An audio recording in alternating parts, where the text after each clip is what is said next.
What's the most important thing that you do that creates peace between the people involved? First, I never hear what they think. See, I get called a lot of names by people who hear what I'm saying. I see you've read my book. You probably can recall I was in a refugee camp in Palestinian Authority, and what all the crowd had to do was hear from my interpreter that I was an American, and a gentleman jumps up and screams at me, murderer, and another one jumps up, assassin, and another one calls child killer.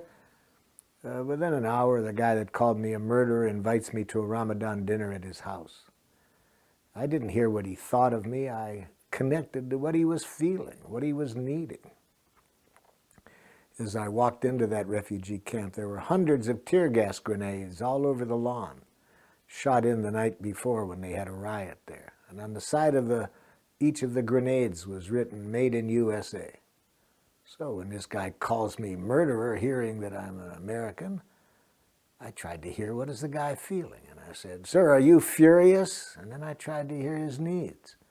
"Are you needing a different kind of support from my country than you're getting?"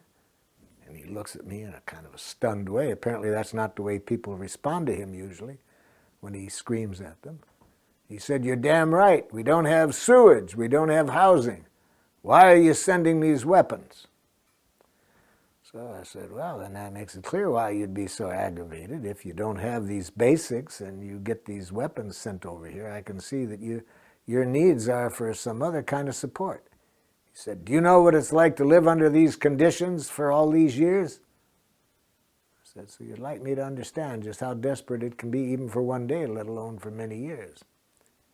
So I heard what was alive in the guy.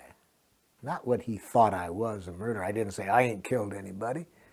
I tried to hear what was going on in him. And when he trusted that I sincerely cared what he was feeling, what he was needing, he could start to hear me then when I said, "Look, I'm frustrated right now because I came a long way to be here. I want to offer something. And I'm worried now that because you got me labeled as an American, you ain't going to listen to me." He said, "What do you want to say to us?" So he could hear me then. And incidentally, we have a school there now, one of the schools that we call a nonviolent communication school in that refugee camp. And whenever I go to that region, I'm well received hospitably in that refugee camp.